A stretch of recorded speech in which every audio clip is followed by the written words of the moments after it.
Oscar. Looking at Charlo moving up, fight Canelo, right?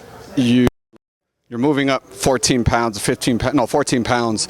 Just what do you, as a fighter who's moved up, yourself, like what are you kind of looking for in the ring? What are you like, as facing the bigger guy? What are the kind of the questions you're trying to answer to yourself? Those first couple rounds, like, if you could do it or not. Well, I think the perfect example is when I fought against Bernard. Like I went up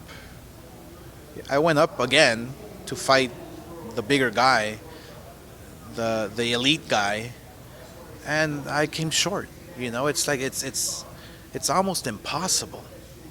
When you're elite, when you're trying to come up and fight a bigger guy who's elite like you, it's almost impossible. It really is. I mean, if you can name me somebody in the history of the sport that has been elite against another elite fighter, a bigger fighter that's won, I mean, good luck, right? It's going to be hard for Charlo to jump up 2 weight classes and think that he has a shot.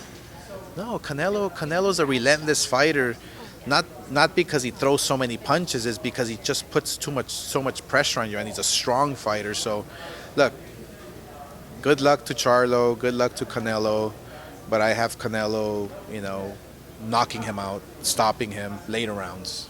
The only one I could think of is actually Bernard having moved up to face Tarver, right? When he went up to 160 to face Tarver at 175. That's the only one, being the U.S., right? But being that you said that, you also said that you believe Crawford can defeat Canelo, and Crawford's coming from even a little lower weight class. What is it that you see in Crawford that makes him so special that he can accomplish that feat? Well, look, you named a perfect fight and a perfect fighter. You take a look at their skill. Hopkins' skill versus Tarver's skill is so much different. It's night and day. Hopkins was a master going into that fight. He was a master little guy going up against a master bigger guy. And he just figured him out, and because he's a genius.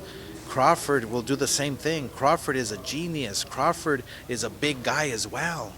Hopkins is a big guy as well. So when you're facing somebody like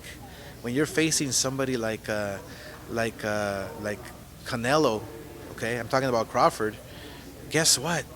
You're such a master at what you do, you're going to figure him out, because Canelo is in the last rounds of his career. That's the bottom line. Just last one for me, man. Errol Spence enacted the rematch clause versus Crawford.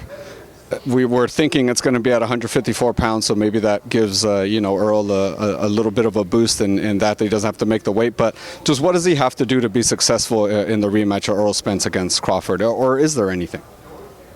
No, it'll be the same outcome. Yeah, it'll be the same fight. Yeah, there's no.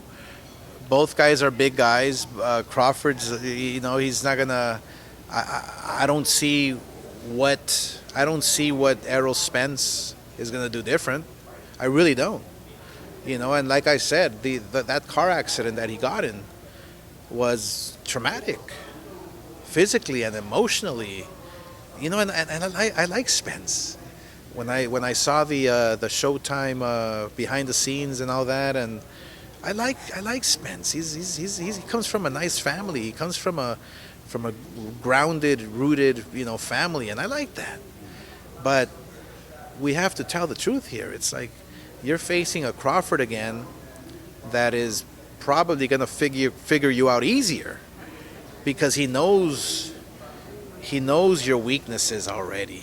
He knows exactly what you're going to be feeling and thinking. He knows that you got into a car crash. He knows that your teeth were busted out.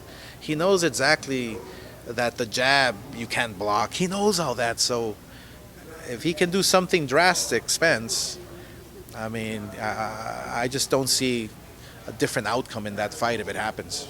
Just real quick, lastly, Terence became the first male to become undisputed in 2 divisions officially, right, in the books. But Teofimo technically, was undisputed at 135 and beat Josh Taylor, who was undisputed at 140. Should he deserve that recognition as being the first, or is it just politics is what it is, and you just?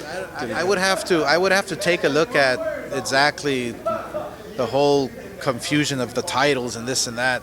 That's all it is. It's all fucking confusion, I really don't have an answer for that one because I would have to really think about it and look at the titles. But look, when you're fighting for undisputed, you're great. That's it. That's the bottom line. When you're undisputed, you're just great. So, kudos to both, man. Appreciate you, brother. Thank you, man.